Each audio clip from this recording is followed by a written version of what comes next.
Vamos lá, então. Então, boa tarde a todos e a todas. Obrigado pela presença mais uma sexta-feira em outra tertúlia. Eu quero agradecer a Ana Baroni por aceitar o convite de fazer a conferência e por ter escolhido um tema que ela vem trabalhando tão sensível socialmente falando para o país, numa conjuntura em que nós acompanhamos uma série de conflitos, né, nos Estados Unidos e aqui de forma corriqueira e histórica, né, de forma estrutural na nossa sociedade. Então, um tema que, com certeza, para além de uma discussão acadêmica, nossa, como pesquisadores da área de história do urbanismo, da urbanização, enfim, ele tem um alcance, né, social muito maior. E aqui eu faço uma rápida apresentação da professora Ana Baroni para ficar registrado na gravação. Urbanista, pesquisadora da área de história da urbanização, com especial interesse nos estudos sobre raça, história do conhecimento, espaços públicos urbanos e crítica da modernidade. A Ana Baroni é coordenadora do Lab Raça da FAUSP.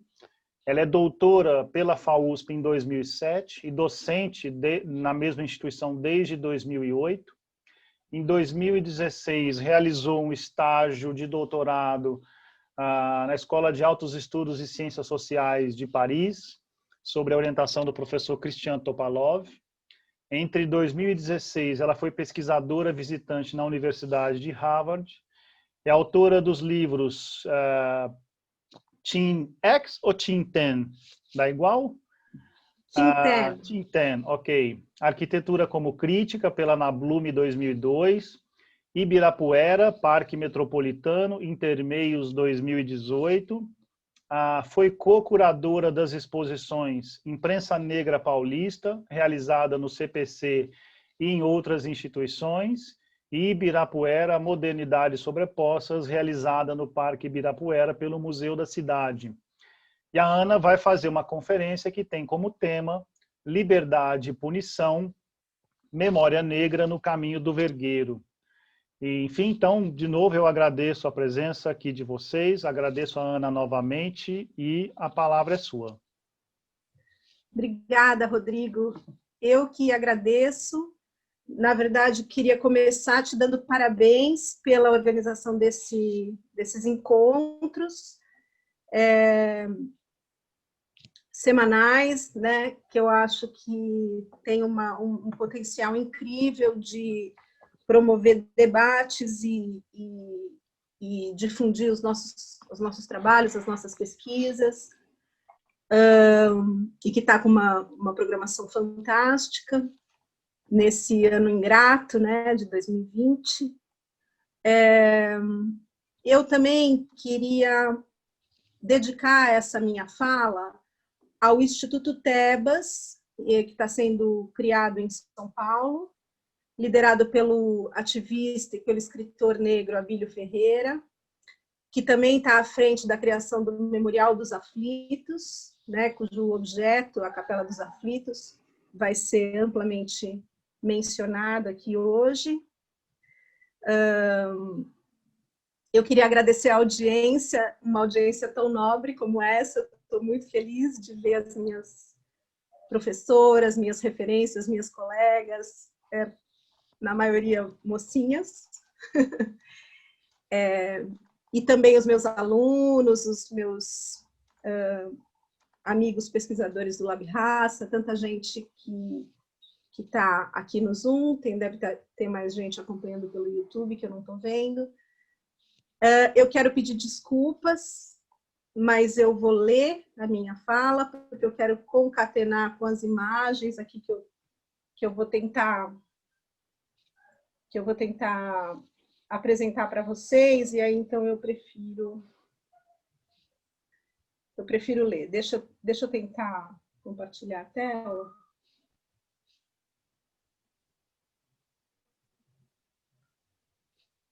E também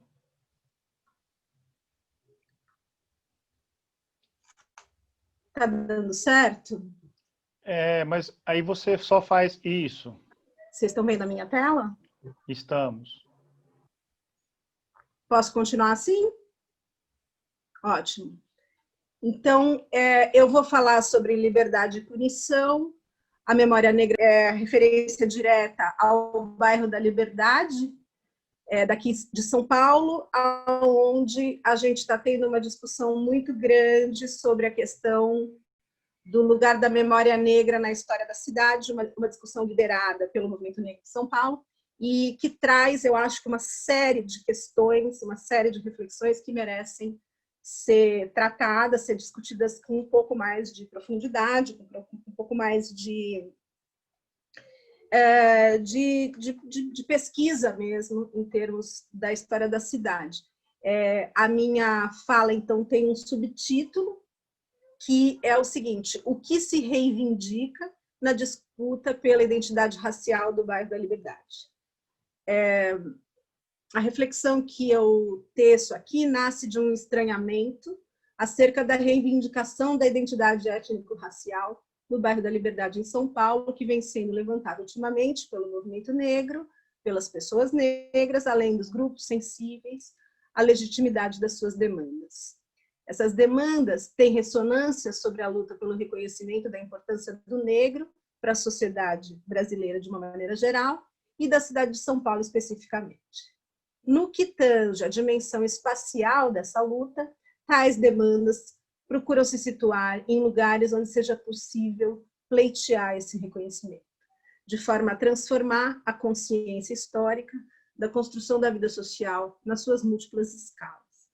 Entretanto, há algo estranho e deslocado na reivindicação da identidade do bairro da Liberdade como reduto ou território negro. Algo que nos impele a retomar a história desse lugar para procurar os nexos vibrantes e os nexos oscilantes nas várias camadas do tecido social ali submersas, esquecidas e destruídas. A recente reivindicação foi uma resposta à provocação sobre a memória coletiva da liberdade, com a alteração do nome da estação de metrô que atende o bairro, incluindo nele o termo Japão como um substantivo adjetivado. A mudança gerou constrangimentos e reações imediatas. É certo que a atribuição do novo nome pode ser considerada aleatória, à medida que privilegia a presença de apenas um grupo na formação histórica e étnico-racial do bairro, notadamente o grupo nipo-descendente, na definição pública da sua identidade. Nesse sentido, a eleição desse grupo étnico, em detrimento de outros tão ou mais importantes, como os indígenas, os negros, os portugueses, os bolivianos, os chineses, na representação social do bairro, estampada na sua toponímia alterada, constitui uma arbitrariedade. Dentre tantos, o protagonismo do grupo negro no levantamento público da questão não surpreende. A região da Liberdade concentra uma série de endereços que fazem parte da memória mutilada e invisibilizada da sua presença e importância na cidade. Entre esses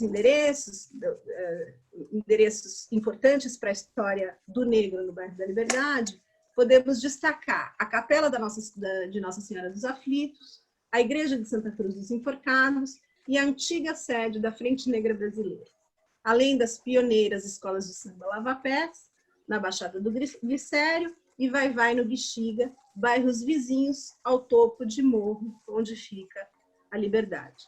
No entanto, ainda que não surpreenda, dado o fôlego e a importância das instituições localizadas nesses endereços para a vida social negra em São Paulo, desde os remotos tempos coloniais, seja na esfera da sua vida religiosa, política, cultural, procede também o estranhamento. A partir de um olhar um pouco mais aprofundado em direção ao significado desses lugares, percebe-se que a reivindicação dá acesso a um campo de incertezas, se observado não a partir de uma bandeira, mas de uma inquietação. O que exatamente está sendo reivindicado quando se reivindica a memória negra no bairro da Liberdade? A resposta a essa pergunta não parece óbvia. Ela ilumina múltiplas camadas históricas e significados ambivalentes. Nessa conversa, vamos explorar o aspecto autoritário do Estado envolvido nas instituições da vida pública presentes na área onde se localiza hoje o bairro, tal como atuaram no período colonial e imperial e que se filiam à memória negra que se pretende associar a essa área. Esse aspecto deve ser destacado na luta pela ressignificação da memória coletiva da liberdade que se busca construir e defender. Muito do que tem se discutido sobre o assunto está fundamentado em um artigo publicado em 2004 na revista da USP, do professor Nicolau Sevicenko, contando acerca do veio negro da memória urbana na liberdade. Ele mesmo foi amplamente inspirado em um outro autor, Paulo Cursino de Moura, em livro de 1943.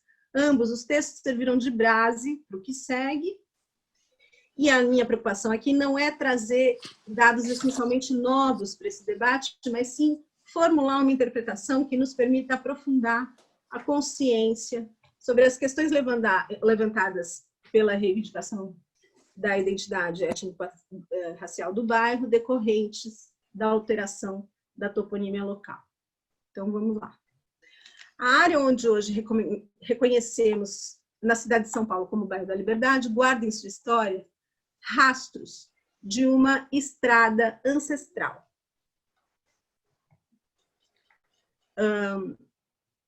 Essa estrada constituía um eixo arterial e rotas desviantes por onde circulavam os habitantes das matas nativas que o invasor europeu convencionou chamar indígenas.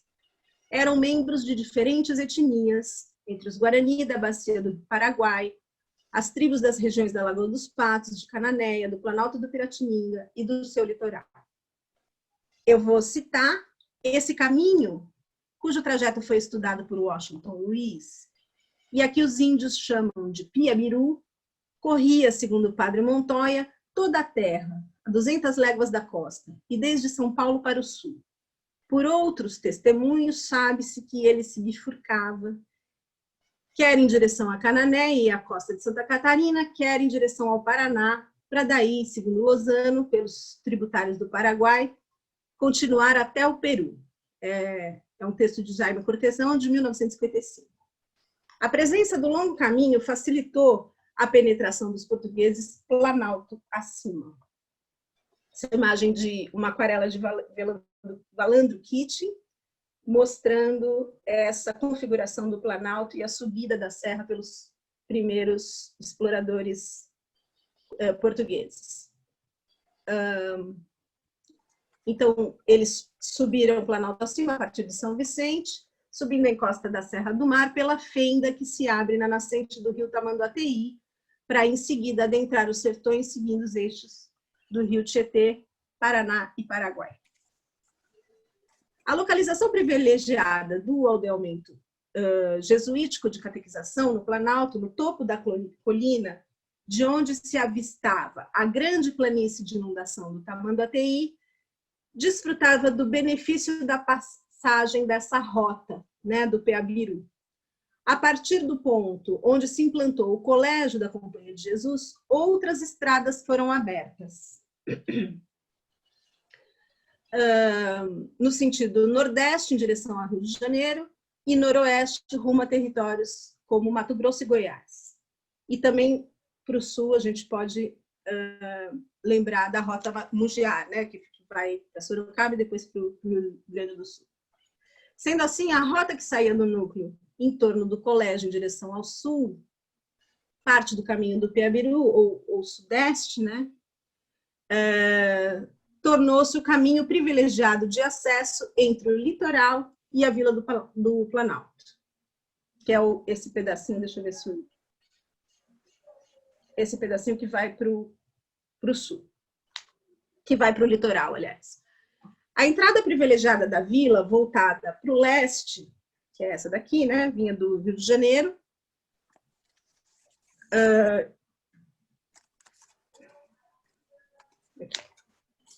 do alto se avistava todo o vale, onde hoje fica o Glicério e a Várzea do Carmo.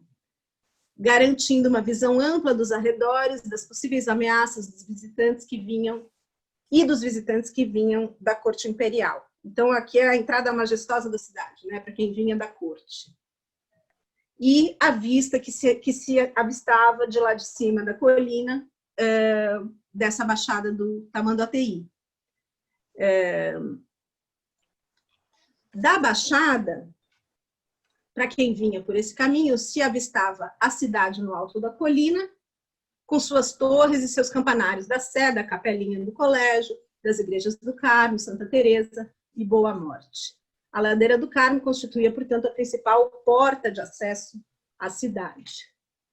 Junto à saída ao sul, ou sudeste, na direção que levava ao porto do litoral, o caminho se bifurcava, esse pedaço aqui, se bifurcava nas atuais ruas Liberdade de Vergueiro, rumo à Baixada, e Avenida Jabaquara, em direção ao sul.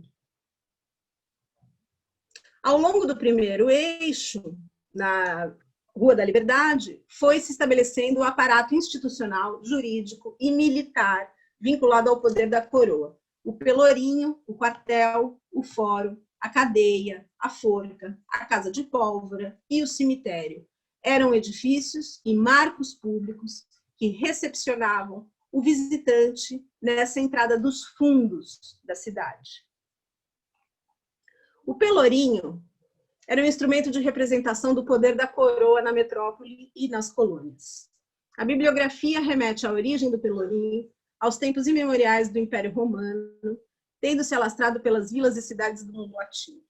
A remota cidade colonial da América Portuguesa, desde sua fundação, ou melhor, na remota cidade, o pelourinho se revestiu de um forte conteúdo emblemático. Representava, por um lado, a legitimação do uso da força pelo Estado, ou seja, sua função primordial era expor os criminosos a público, como manifestação do poder do Estado e como mensagem de ordem pública.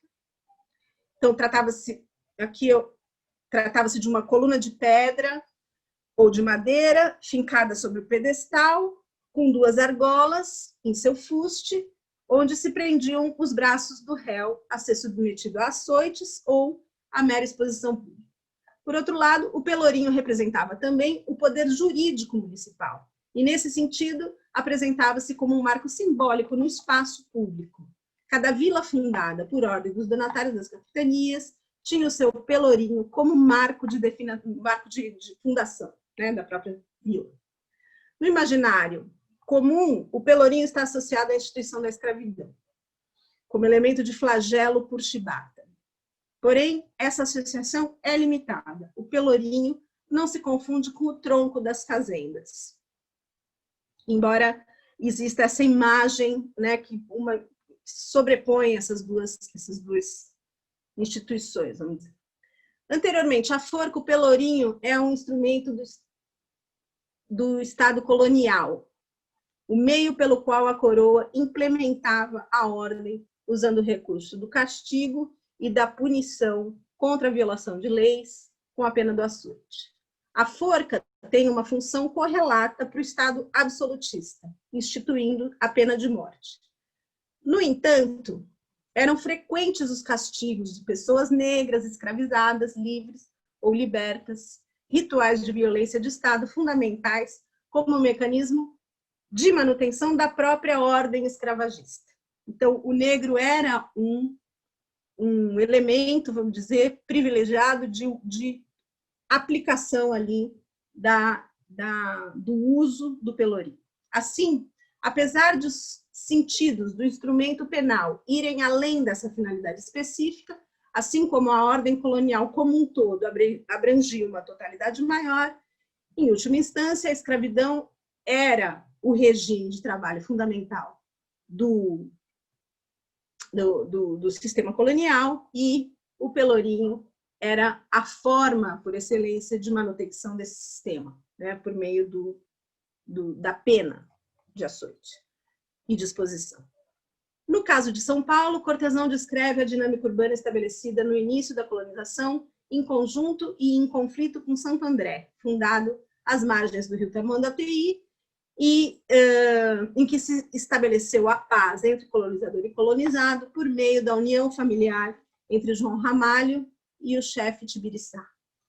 No entanto, diversos motivos contribuíram, a partir de 1573, para o deslocamento da vila do Planalto acima em direção a São Paulo, onde se fundara o Colégio Jesuíta.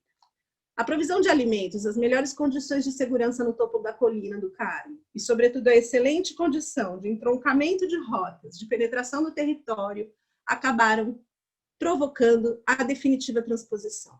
Embora a documentação tenha se perdido, diversos autores convergem em relação ao ano de 1560 como a data de transferência da vila com seus moradores para o Planalto. O marco fundador dessa transferência foi a transferência do Pelourinho. Esse localizou-se inicialmente junto ao pátio do colégio e depois foi substituindo e relocado diversas vezes até ocupar o denominado Largo do Pelourinho, junto à Casa de Câmara, justamente no caminho de saída para a cidade de Santos. Deixa eu voltar aqui. Então, esse daqui é o Largo do Pelourinho, o Pelourinho estava colocado na frente da cadeia. Essa daqui é a Igreja de São Gonçalo, e aqui a Igreja dos Remédios, eu acho que é essa daqui. Então, a gente tinha essa configuração desses largos aonde se instalou o Pelourinho. E essa é a imagem, então, uma foto do Militão de Azevedo, onde a gente vê a Casa de Câmara e Cadeia, e a Igreja dos Remédios, esse é o Largo do Pelourinho, em 1887.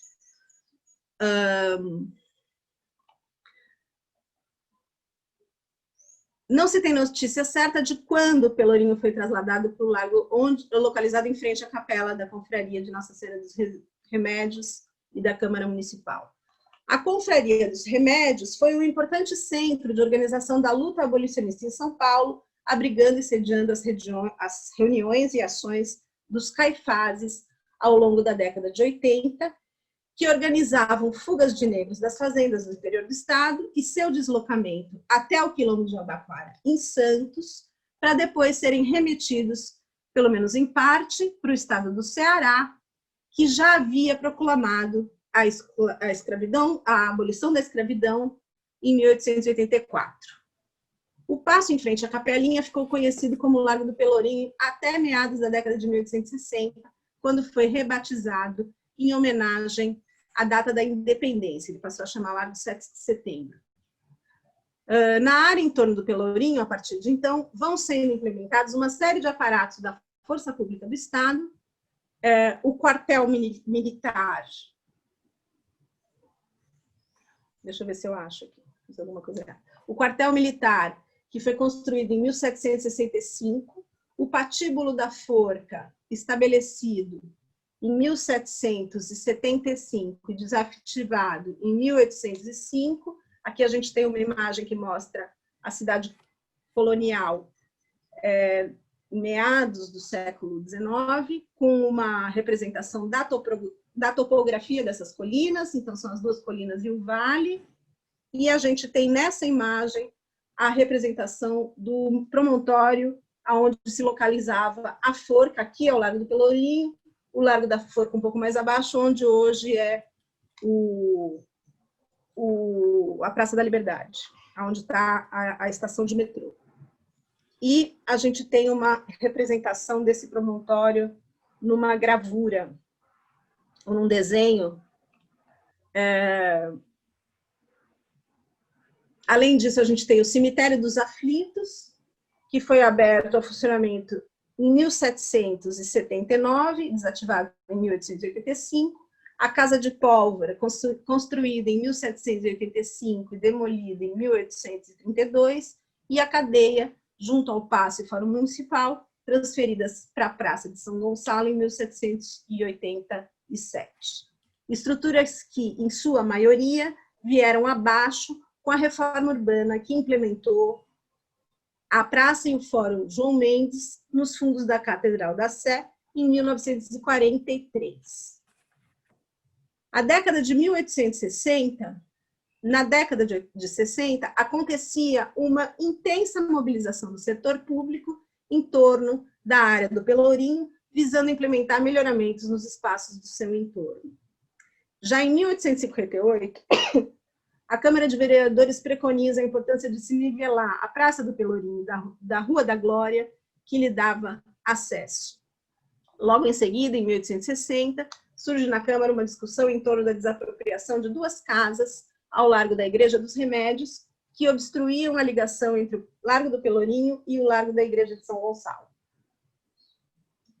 Os debates na Câmara Municipal revelam como essa área era cara ao poder público naquele período. As fontes de épocas mostram que, em 1860, uma das praças da região já era denominada como Largo da Liberdade. Isso afasta claramente a noção de que o futuro nome do bairro tenha qualquer conotação relacionada ao processo de abolição da escravidão. Na verdade, a ideia de liberdade associada ao nome do largo, da avenida e depois do bairro, está relacionada ao próprio processo de emancipação do Brasil em relação à coroa portuguesa. A ideia de se associar a imagem do largo à liberdade pode ser compreendida como uma maneira forçosa de desfazer a memória penal presente no local, vinculada à forte presença do Estado militar e à exposição e execução de criminosos em praça pública, que está relacionada com o Estado colonial e imperial. Desculpa, colonial. Imperial é justamente o momento da mudança do nome. Na documentação, a área do Pelourinho era compreendida como uma entrada da cidade, para quem chegava pelo caminho do mar. Nesse sentido, fazia-se necessário, na altura de 1860, formosear o local, preparando para a recepção de todo viajante que passasse por ali. Simões Júnior menciona, em 2004, o congestionamento do tráfego de burros nessas paragens, mencionando que está citado nas fontes daquele período. Segundo o autor, tanto os viajantes e cronistas como os artigos de imprensa assinalavam a obstrução dos caminhos, ruas, largos, pelas tropas de burro que atravessavam a Glória e a Liberdade. Além disso, o próprio relato provincial de 1858 mencionava cerca de 25 mil bestas e 200 carros circulando pela Estrada de Santos mensalmente, redundando em cerca de 900 mulas por dia. As notícias sobre a implantação das redes de água e de gás e iluminação pública nesse período, década de 60 e 70, indicam que a cidade se modernizava e preparava para assumir uma feição mais afeita ao sentido republicano. E se preparava, bem como uma escala, de polo regional, preparando-se para absorver a população crescente e de múltiplas origens. Os espaços públicos, nesse segmento da cidade, referido como sua entrada pelo caminho que vinha de Santos, eram compreendidos e tratados pelo poder público de maneira mais ou menos integrada. É possível encontrar vários exemplos desses cuidados integrados com a urbanização desse espaço nas atas da Câmara Municipal nesse período. Agora, renomear ou rebatizar um lugar é um ato de atribuir um novo passado a esse lugar. Na história da cidade de São Paulo, não são parcos os exemplos de mudança de toponímia com essa conotação. Com essa finalidade, a cidade registrou a circular do governo da província, de 30 de agosto de 1864, para que informasse, primeiro, se existia algum pelourinho no município, e segundo, qual o uso que essa edificação tinha naquele momento. A finalidade dessa circular era remover todo e qualquer pelourinho que ainda existisse na província.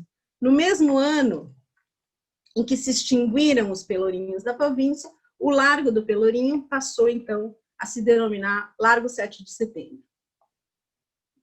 Implantada em 1785, a Casa de Pólvora se localizava nos limites da área urbanizada. Nos seus arredores, no século XVI, não haviam assentamentos residenciais. por motivos claros de segurança. Sua localização na saída da cidade fazia todo sentido, portanto, indicando ainda que esse trecho da cidade era entendido como de menor prestígio que a frente voltada para o Carmo. Desde pelo menos 1853, discussões na Câmara Municipal passam a ocorrer com o sentido de pedir a mudança da Casa de Pólvora para outro lugar. Essa mudança foi efetivada em 1872. Instalado em torno de 1774, nos limites da área urbanizada também, em direção ao Caminho do Mar, se localizava o cemitério da vila. Até então, e ainda depois disso,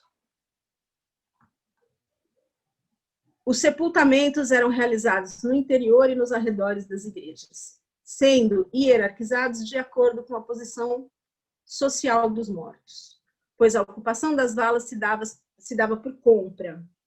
Assim, as valas localizadas mais próximas do altar eram as mais caras e, consequentemente, se destinavam a famílias abastadas. As valas externas, né, no interior ainda da nave, ou melhor, as naves externas da nave da igreja, eram ocupadas pelos mais humildes.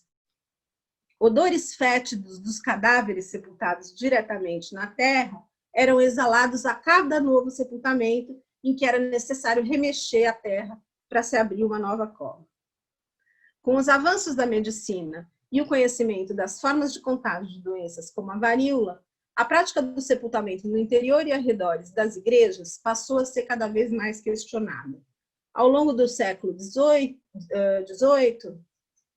diversas ondas de epidemia da doença levaram a uma primeira proibição de sepultamentos dentro dos limites da cidade. Mas o respeito a essa proibição só perdurava durante os surtos epidêmicos. Passadas as ameaças, voltavam enterros nos interiores das igrejas. Como se tratava de rituais pagos, a igreja não procurou evitar essa prática. No entanto, a quantidade de mortos que não tinham recursos para custear seu enterro, aumentava e tornava-se um problema a ser resolvido pela própria igreja, aonde enterrar esses corpos. Em 1774, procurando atenuar esse problema, a Cúria criou um cemitério ao ar livre destinado a escravizados, indigentes e criminosos.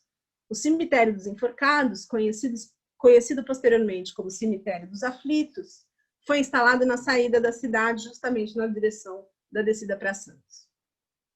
Apenas em 1854 foi criado o cemitério da Consolação, primeiro cemitério público criado pela administração municipal, destinado a todos os cidadãos, independente da sua posição social, dando fim à prática de sepultamento no interior das igrejas.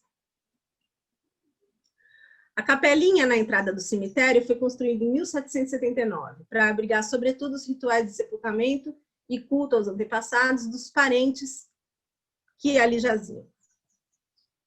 É uma prática importante, né, da cultura afro-brasileira, o culto aos seus antepassados.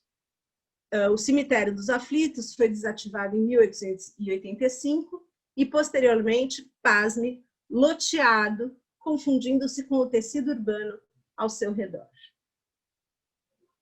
As obras nesse pedaço da cidade, desde a década de 1860, podem ser entendidas como uma preparação para a segunda fundação de São Paulo, no período de João Teodoro, de 1872 a 1876. Mas também são demolições no sentido de apagar a imagem autoritária do Estado, com o sentido de preparação para a República, que implicava também o apagamento da memória da escravidão. As transformações não se restringiram à preparação da cidade para a República. Como veremos, durante a República, elas não pararam de se suceder. A principal delas foi a implantação da Praça João Mendes, na região dos antigos Largos do Pelourinho e de São Gonçalo, em 1943, que trouxe a maior parte das edificações citadas abaixo, eliminando os vestígios de algumas das principais instituições de uso da força e do controle pelo Estado no espaço público urbano, bem como as instituições que contribuíram para a abolição da escravidão junto ao movimento dos Caifases.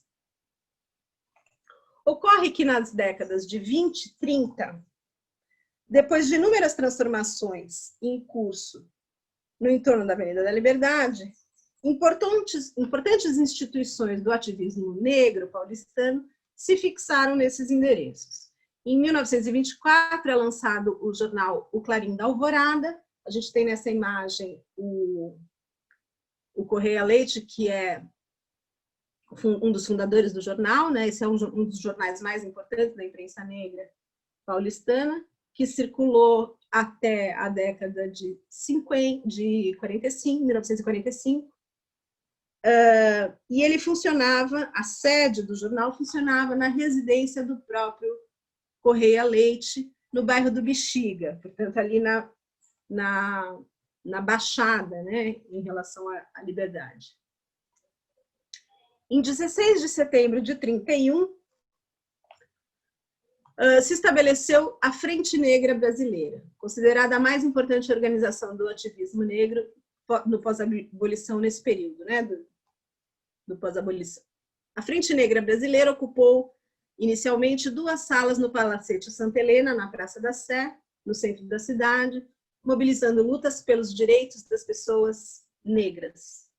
Nesse período, a área central concentrava uma grande parte dos serviços oferecidos por pessoas negras e para negros. Os jornais da imprensa negra, publicados entre 24 e 45, anunciam uma série de serviços, estabelecimentos comerciais, escritórios com endereços localizados na área central, dispersando-se justamente em direção à região da Liberdade. Então, ali uma área importante de disputa mesmo, né, da presença negra, sobretudo em relação aos seus serviços à sociedade e atividades econômicas. Com o rápido crescimento, devido à adesão acelerada, a Frente Negra logo passa a ocupar um novo endereço, na Avenida da Liberdade, 196, no edifício onde hoje está a Casa de Portugal. A adesão foi tão rápida que 5 anos depois, a entidade já havia se espalhado por todo o interior paulista e mais cidades nos estados do Rio de Janeiro, Minas Gerais, Espírito Santo, Rio Grande do Sul, Salvador e Recife. Inspirada em grande parte nas organizações de ajuda mútua imigrantes existentes na cidade, a Frente Negra teve um importante precedente no Centro Cívico Palmares, fundado em 1926 e dissolvido em 28. A experiência prévia estabelecida pelo Centro Cívico Palmares, cujas vigorosas realizações incluíam a criação de uma biblioteca e escolas para negros, além de já atuar na organização do negro para a representação política, foi uma referência crucial para a Frente Negra. Entre suas maiores preocupações no período inicial, figurava, em primeiro lugar, a união da raça para a integração na vida nacional. Os meios para atingir essa finalidade foram sendo organizados pela frente. A provisão de assistência e serviços à população negra, como educação, cultura, atendimento médico e odontológico, orientação moral, assistência jurídica e representação política. A educação era compreendida como um projeto central na luta contra o preconceito racial e no preparo do negro para a vida adulta, a inserção no mercado de trabalho e a ascensão social. Nesse sentido, a organização criou uma escola para negros, para crianças negras e também de outras raças, e para a alfabetização de adultos. A escola funcionava na própria sede e os professores eram negros. Além da educação, havia na sede da organização um consultório para assistência médica e odontológica, prestada por membros da própria organização. Um programa cultural amplo para o apoio ao projeto educativo incluiu a criação de uma biblioteca, um espaço para jogos e recreação, um departamento musical, um departamento dramático, um departamento esportivos, para o fomento dessas atividades, entre outros serviços. A atividade política da organização também era fundamental. Estruturava-se a partir de encontros semanais, as domingueiras, reuniões destinadas a fomentar entre os negros a consciência de sua relevância. O órgão da imprensa da organização, A Voz da Raça, é um dos periódicos mais importantes da imprensa negra paulistana. De certa forma, a sua relevância para o meio negro do período adquire autonomia em relação à própria Frente Negra, constituindo-se como fonte expressiva da representação social do negro em São Paulo, de forma ampliada, sobretudo em relação à organização do ativismo negro nesse período. Em 1937, depois de ter atingido escala nacional, com presença em diversos estados e inscrição como partido político, a Frente Negra foi posta na ilegalidade por imposição ditada pelo Estado Novo de Vargas, determinação que levou à sua extinção. No caso da Frente Negra, uma outra associação negra emergente nas redondezas do bairro da Liberdade é a Escola de Samba Lava-Pés. Essa escola, fundada em 9 de fevereiro de 1937, é a escola de samba mais antiga da cidade, ainda em funcionamento. Sua fundadora, a madrinha Eunice, inspirou-se nas escolas do Carnaval Carioca e presidiu a Lava-Pés até o ano da sua morte, em 1995. A escola fica localizada na rua Barão de Guape, no Baixo do Glicério, mas perdeu a sua quadra em 2004 para a construção de um conjunto de habitação popular pelo governo federal. Finalmente, merece atenção ainda a presença do time de futebol e do cordão carnavalesco Caicai, no final dos anos 20, no bairro do Bexiga, do outro lado, portanto, do Morro, né, da Liberdade, que daria origem, então, ao Grêmio Recreativo Vai-Vai, em 1930. Essa aqui é uma imagem do Vale do Saracura, em 1910, numa fotografia de Vincenzo Pastore. Eu estou apaixonada pelo Vincenzo Pastore. Uma coisa inacreditável a coleção de imagens dele. Da mesma forma que a Lava-Pés, o Vai-Vai se acomodou nos baixios, né, da Mata do Saracura, do lado oposto, então, da Colina da Liberdade. Em 1943, uma grande reforma urbana foi empreendida na área do entorno do centro da cidade para a construção do anel viário que ficou conhecido como perímetro de irradiação. Um segmento desse anel viário instalou-se justamente sobre a área onde se localizava o Largo de São Gonçalo, né, naquele pedacinho que eu comecei mostrando para vocês. E o principal objetivo daquele trecho específico da reforma, segundo os poderes oficiais, era a construção de uma nova sede para o Fórum Municipal. A Praça João Mendes recebeu também um terminal de bondes e ônibus que ocupou o seu espaço central livre. Com a reforma, vieram abaixo os edifícios da Casa de Câmara e Cadeia, a antiga sede da Igreja de Nossa Senhora dos Remédios, transferida para o Cambuci, né, onde aconteciam as reuniões dos cartazes. Os largos de São Gonçalo e Pelourinho perderam todos os traços da sua configuração original, ou seja, a memória histórica desenhada nos espaços públicos dava lugar a essa cidade moderna, abdicando do seu passado. Com aqueles edifícios, todos aqueles edifícios que marcaram a vida colonial e o uso da força do Estado Imperial, bem como as instituições que apoiaram os caifazes na luta pelo fim da escravidão, vieram abaixo para dar lugar a um largo com um enorme ponto de ônibus, ocupando seu amplo espaço em frente ao novo fórum. Filha, acende para mim a luz, por favor. Finalmente, em 1974, a Associação Comercial Local, majoritariamente composta por descendentes de imigrantes japoneses, chegados na capital paulista por volta de 1940, financiou a decoração das ruas do bairro com luminárias japonesas, para forjar a imagem do local como um bairro oriental de São Paulo, com o objetivo de aumentar as vendas das lojas e restaurantes japoneses concentrados na região. Desde então, a Liberdade não existe mais nas imagens dos habitantes da cidade como área marcada pelo aparato do exercício do uso da violência de Estado e passou a ser reconhecida como o bairro japonês da cidade. Essa breve recuperação dos antecedentes históricos atinentes ao urbanismo praticado no bairro da Liberdade desde a segunda metade do século XIX, após esta breve recuperação, cabe retomarmos nosso propósito inicial, de comentar a recente reivindicação de identidade étnico-racial no lugar e os deslocamentos de sentido que ela traz em seu bojo. As instituições, edifícios e locais mostrados nessa apresentação, exceto a Igreja do São Gonçalo, a Capela dos Aflitos e as escolas de samba, foram todos destruídos, renomeados, apagados da história e da memória oficial da cidade.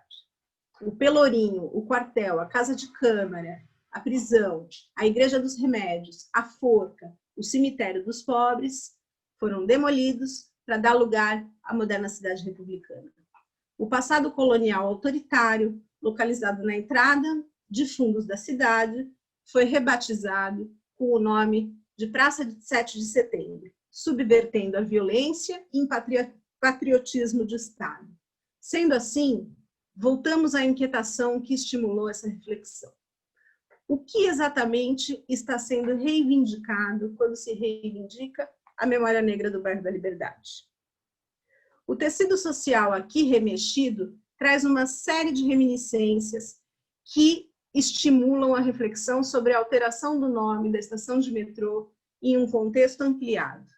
A nova denominação não é um fato isolado.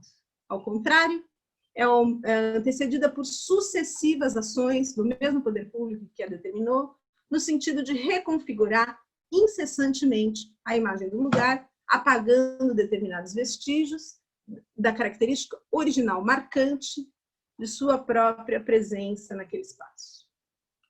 Assim sendo, a ressignificação aqui proposta se encaminha em 3 direções.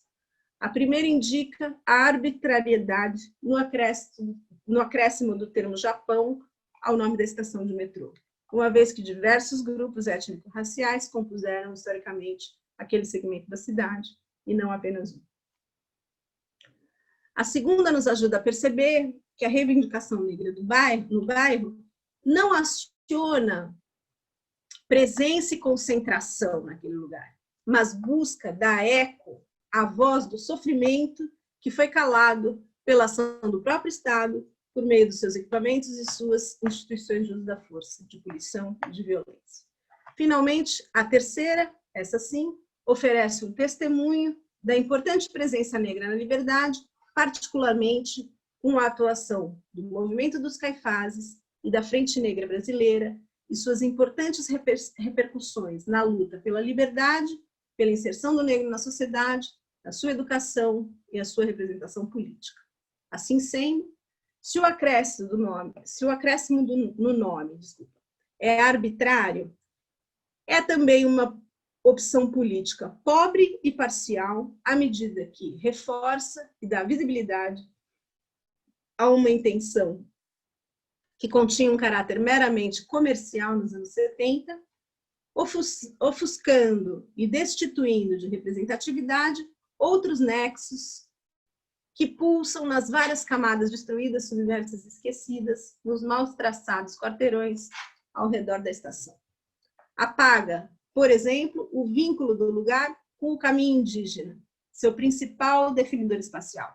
Apaga também o nexo com a presença do autoritarismo de Estado, que manteve durante séculos suas instituições repressoras naquele lugar. Finalmente, apaga a luta do povo negro pelo culto à sua ancestralidade, pela obtenção da sua liberdade e por representação política. Nesse sentido, a alteração da toponímia no lugar ecoa e reverbera sobre tantas e tantas alterações que vêm sendo produzidas ali desde 1865. Finalmente, merece comentário o nome atribuído ao bairro.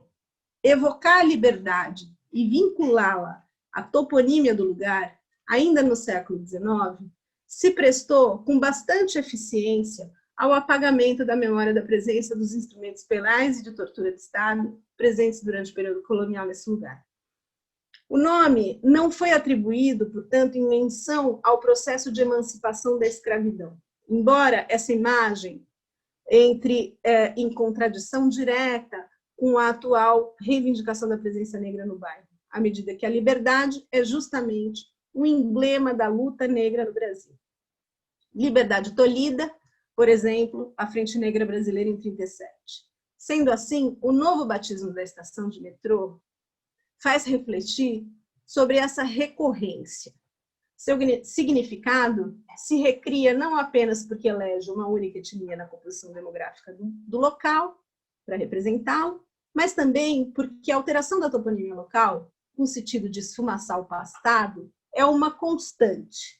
E porque o passado que se pretende ofuscar remete a uma característica histórica sua, abrigando as instituições de um Estado, cuja face autoritária é ela mesma uma das vias de preservação da longeva escravidão brasileira e que sistematicamente mascara a si própria por meio de subterfúgios artificiais. Muito obrigada, era isso que eu preparei para vocês, e agora eu gostaria então de ver se podemos fazer uma conversa sobre esse. Olá, Ana, muito obrigado pela conferência tão bonita e tão bem articulada no seu conjunto. E, enfim, eu acho que eu já passo a palavra para quem quer fazer pergunta para a Ana. Peço só que se inscreva aqui no chat. Vamos fazer, a Inês se inscreveu, então se nós tivermos 2 ou 3, aí faremos um bloco. Mas se não, acho que de repente, enquanto a Inês também pergunta, de repente outras pessoas podem né, se inscrever. Então lá, já tem a Ana Maria também, a Ana Fernandes. Então, Inês, você faz a primeira? Sim. Ana, muito obrigada pela tua explanação. Como a gente já comentou no início da nossa conversa hoje, está sendo assim, um grande prazer poder ouvir o que os colegas vêm investigando. A pergunta que está me martelando aqui, então, afinal de contas, o que o bairro da Liberdade tem de japonês? Esse é um aspecto assim, que fica... Até achei que tu fosse avançar um pouco para tentar... colocar essas duas buscas por uma identidade do local da negra frente à nipônica. Então, essa é a pergunta que eu faço. E queria, assim, nossa, eu fiquei muito impressionada com a tua busca, né? E como, através da história, a gente vai ajudando a dar suporte a essas reivindicações. Então, queria assim, só te cumprimentar de fato, e tu vem com toda a tua argumentação por mapas, né, pela cartografia urbana, por fotografias e por relatos. Assim, eu fiquei realmente muito, muito impressionada. Obrigada por compartilhar esse trabalho com a gente. Obrigado, Inês. A Ana Fernandes e o Abílio também se inscreveram. Então, os dois fazem as próximas perguntas. Aí fechamos esse bloco, tá? Ana? Perfeito. Oi, boa tarde, pessoal. Eu cheguei um pouquinho atrasada, mas cheguei justo no início da fala da Ana. É muito interessante o seu trabalho, parabéns. É uma coisa, enfim, que eu acho que contribui bastante para um entendimento desses processos contemporâneos, inclusive, né? Que tem aí uma relação imediata entre a construção da história e o contemporâneo. O que eu fiquei pensando, Ana, foram... na verdade, duas coisas. Uma que é uma primeira observação, e aí também fazendo uma relação história contemporânea, quando você fala que o pelourinho, diferentemente do tronco, ele não era uma coisa feita apenas para os escravos, ele era um instrumento de punição mais generalizado. No entanto, se a gente pensar hoje, por exemplo, a questão da mortandade dos jovens no Brasil, também é feita para todos os jovens, né? mas 70% dos punidos, em alguns casos até mais, é basicamente da população negra. Então, isso entra talvez uma questão de como pensar a história a partir do que nos é dado como fonte, do que nos é dado como racionalidade e do que é prática social, na verdade, né? De como aquilo envolve, enfim, uma prática social que é bastante direcionada, digamos assim. A segunda coisa que eu fiquei pensando é que, se eu entendi bem, Ana, e posso não ter entendido, porque o seu trabalho é muito rico, as fontes todas que você utilizou são fontes, digamos, administrativas e iconográficas, né? A voz negra, ela em geral não está nem num lugar nem no outro, né? Tirando Debré, que retrata, né, bastante assim nos desenhos deles a presença negra, etc. Mas assim, então a minha questão é: será que a partir dessas fontes é possível dizer que o nome liberdade não tem relação com nenhuma luta negra nesse território, né? Porque eu fico me lembrando aqui do último livro do João Reis, que trabalha sobre a greve negra, a greve dos ganhadores em Salvador, em 1857, e ele teve que fazer uma ginástica metodológica e uma ginástica de fontes para poder montar essa ideia de uma greve negra, que era algo assim, né, que passava... enfim, que passava despercebido, digamos assim, num olhar menos atento. Isso me leva à terceira questão, e última, estou terminando, que, assim, na revolta dos alfaiates aqui em Salvador, eles usavam como estratégia de mobilização uns boletins, eles chamavam de boletins sediciosos, né? E um dos boletins sediciosos dizia o seguinte: depois de fazer toda a conclamação, a mobilização, etc., terminava da seguinte forma: a liberdade é a doçura da vida. O que significa que a liberdade é um tema político utilizado pelos negros no final do século XVIII, né? Então, em que medida essas relações, digamos assim, seja em termos de fonte, seja em termos de prática, seja em termos de política, a gente poderia pensar como caminhos complementares, porque, claro, é uma pesquisa absurdamente grande, né? Falar de tudo isso ao mesmo tempo é uma coisa, enfim, fenomenal. Mas em que medida outros caminhos talvez pudessem ajudar a tensionar um pouco mais essa leitura do significado da nomeação e da toponímia de liberdade, né, como acontece nesse lugar de São Paulo. Super obrigada e parabéns de novo. Obrigado, Ana. Ana Baroni, o Abílio vai fazer a pergunta dele e a Sara também se inscreveu. Deixamos 4 perguntas? 4 perguntas, né, então, Rodrigo? Então, ótimo. Vamos Abílio? Sara. Perfeito.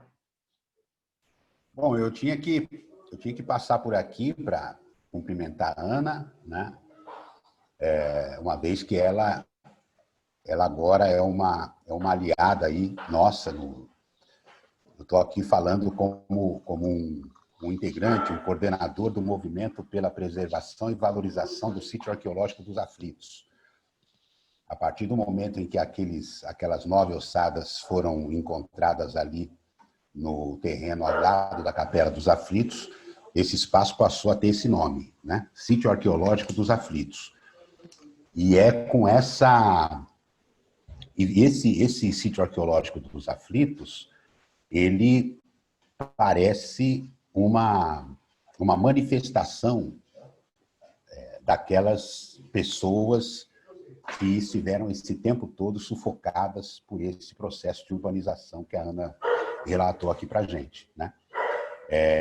E a pergunta da Ana Maria, inclusive, me leva a fazer uma espécie de emenda com a pergunta dela, para dizer o seguinte: quem sabe não são as narrativas literárias, né, que podem nos ajudar a fazer uma discussão sobre essas questões, a desvendar alguns nós, né, desatar alguns nós dessa questão. Porque as narrativas literárias não têm muito compromisso com essa questão da documentação ou do que a gente entende como verdade, né? Eu quero lembrar aqui, por exemplo, o que aconteceu com o Tebas, né? Joaquim Pinto de Oliveira, apelidado de Tebas, que agora vem sendo mais conhecido ultimamente, né? Por conta de alguns acontecimentos aí a partir de 2018. O Sindicato dos Arquitetos o reconheceu como um integrante da categoria, né? Ele teve foi interpretado pelo ator Ailton Graça no Grande Cortejo da Memória Paulistana, na Jornada do Patrimônio em 2019. E o que ocorre com o Tebas? O Tebas foi mencionado pelo Nuto Santana, em 1935, num artigo da revista do Arquivo Municipal de São Paulo, que era um artigo historiográfico, né? com uma tendência científica, um artigo interessado em questionar os cronistas anteriores àquele momento, a manifestação do luto, e interessado também em trazer novas informações. Ele, por exemplo, é que pela primeira vez publica o nome do Tebas, né? O Tebas era só conhecido pelo apelido, Tebas. E é o Nuto Santana, nesse artigo de 35, que pela primeira vez revela que o nome dele era Joaquim Pinto de Oliveira. Ele também é que revela que o Tebas tinha adquirido dois negros para trabalhar para ele. O Chafariz da Misericórdia, em 1792, já foi uma elaboração em que o Tebas apenas coordenou o trabalho, e quem pegou no pesado, um chafariz todo construído em pedra, né, ali na esquina das atuais ruas direita, com Quintino Bocaiúva, no Largo da Misericórdia. Mas o Nuto Santana também publicou um romance 4 anos depois, Tebas, o Escravo. E esse romance é que vai ganhar visibilidade, e não o artigo publicado na revista do Arquivo Municipal. Tanto assim que o Geraldo Filme, ao compor samba para a Escola de Samba Paulistana da Glória, que é a outra escola de samba, além da Lava Pés, ali situada nos arredores ali na mesma região, né? Para o samba enredo da Paulistana da Glória, em 1974, o Geraldo Filme vai intitular o seu samba dessa mesma maneira, Tebas, o Escravo. E acessou o romance, mas não acessou o artigo. Provavelmente porque se hoje é difícil, se hoje não é, apesar de estar digitalizado, né? Mas né, se hoje é um material muito especializado, muito específico para pessoas que atuam na área, que dirá nos anos 70, né? Mas o romance teve muita influência, né? Teve muita repercussão. Da mesma maneira que na Liberdade nós temos as narrativas sobre o Chaguinhas, essa questão do nome Liberdade e tal, né? Então, me parece que essas manifestações... E tem o samba do Aloysio Letra, né? O Aloysio compôs Rua da Glória em 2015, atestando com várias informações sobre o que aconteceu em 2018, né? Portanto, 3 anos depois, atestando o que a Ana acabou de dizer, que é uma prática recorrente, tão recorrente, que essas denúncias já estão presentes nas narrativas muito antes desses acontecimentos recentes, né? Achamento das ossadas, mudança do nome da praça da estação do metrô, etc. Né? Então, assim, eu quero aqui pensar, reivindicar aqui a presença das narrativas literárias, sejam elas na norma padrão, as narrativas publicadas em livros, sejam as narrativas populares. Né? E parabéns, Ana, mais uma vez. Abílio, só tenho a te agradecer por essa tua observação. Mas eu te respondo depois de ouvir a Sara. Ana, a Estela também pediu para se inscrever. Como acho que a Estela vai precisar sair um pouquinho mais cedo, eu vou incluir ela aqui no bloco, tá? Inclui a Estela, então, agora, e eu começo pela resposta. Pode fazer a Sara a pergunta e faz a Estela, e você responde começando pela Estela, que ela precisa sair. Perfeito. Tá? Sara? Oi. Oi, Ana, parabéns. Lindo o teu trabalho de recuperação, né, da presença negra no bairro da Liberdade. E, de modo geral, né, esses bairros centrais, todos eles vão apagando de formas diversas, né, a presença dos vários grupos. Né? No Bom Retiro é de uma outra maneira, mas sempre vai prevalecer a identidade do grupo que está na permanência da atividade econômica do bairro. Tem um outro sentido. Mas eu queria te colocar duas questões em relação aos negros, principalmente aos escravos que se instalaram na região da Liberdade. Primeiro, como é que foi a relação com a igreja, né? Porque teve todo um processo de evangelização, né, dos escravos, né, e que foi importante, né, no processo todo no Brasil, né, que tinha até uma ambiguidade, né, no sentido até de proteção deles, né, era ambígua.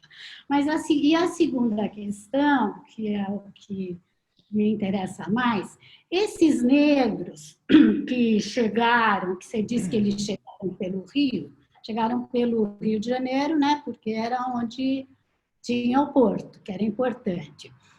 Eles vieram da onde? Porque em 1831 o tráfico é proibido, a escravidão não, né? Então, os negros que chegavam no Brasil não eram juridicamente escravos, não, mas atuavam como escravos, e no Rio de Janeiro teve os escravos urbanos, né, que faziam os serviços, né, os serviços menores de carregar as coisas, né, de transportar todos os serviços como mão de obra barata, mas que eram equivalentes aos trabalhos dos escravos, mas eles eram escravos urbanos, né? O de Hebreu, que ele mostra nas gravuras dele, é muito isso, né?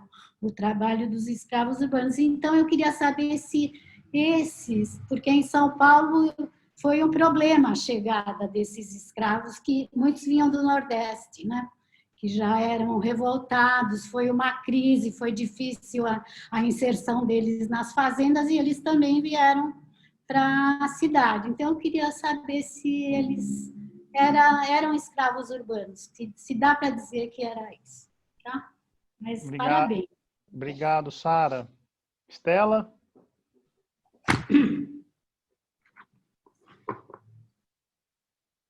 Precisa só ativar os... Aí. Já está? Tudo bom? A minha voz está saindo? Sim, tá, agora tá bom. Ana, eu queria, antes de tudo, você imagina, como historiadora, né, se eu não gostei da tua apresentação. Eu gostei muito, muito mesmo. Eu falei, vocês estão tudo abandonando a profissão, gente? O que está acontecendo? Mas a resistência, Estela, no Brasil de Bolsonaro. A resistência. Bom. Mas, então, eu vou retomar algumas coisas, e o que eu queria perguntar para você é mais ou menos o seguinte. Além dos elogios que eu não vou continuar fazendo, eu já fiz. Depois eu posso fazer pessoalmente. Mas eu queria falar para você do quanto, numa cidade, a gente tem apagamentos, né? Quer dizer, todo o teu trabalho está muito em cima disso. Quer dizer, a história de uma cidade é feita de camadas, né? São várias camadas que vão se sobrepondo e que, muitas vezes, como o Valongo no Rio de Janeiro, só o trabalho arqueológico é que vai recuperar, né? Ou mesmo toda a área mais histórica de Roma também foi assim recuperada. Então, quer dizer, existe no processo histórico apagamentos. O que eu acho importante que o teu trabalho traz é o que se apaga. Não é tudo que se apaga, né? Quer dizer, mesmo como uma reprodução, o colégio lá dos jesuítas foi montado novamente no lugar onde antigamente estava. É uma, digamos, uma reconstrução que não tem nada de verdadeiro, mas tem uma parede lá que eles dizem que é verdadeira. Mas, enfim, é uma coisa interessante, quer dizer, o resto, tudo que tinha por lá foi apagado, né? Mas isso que me parece. O que se apaga? Eu queria que aí conversar com a arquiteta mesmo, não só com a historiadora, mas com a arquiteta, porque eu acho que muito do que se apaga tem a ver com o urbanismo.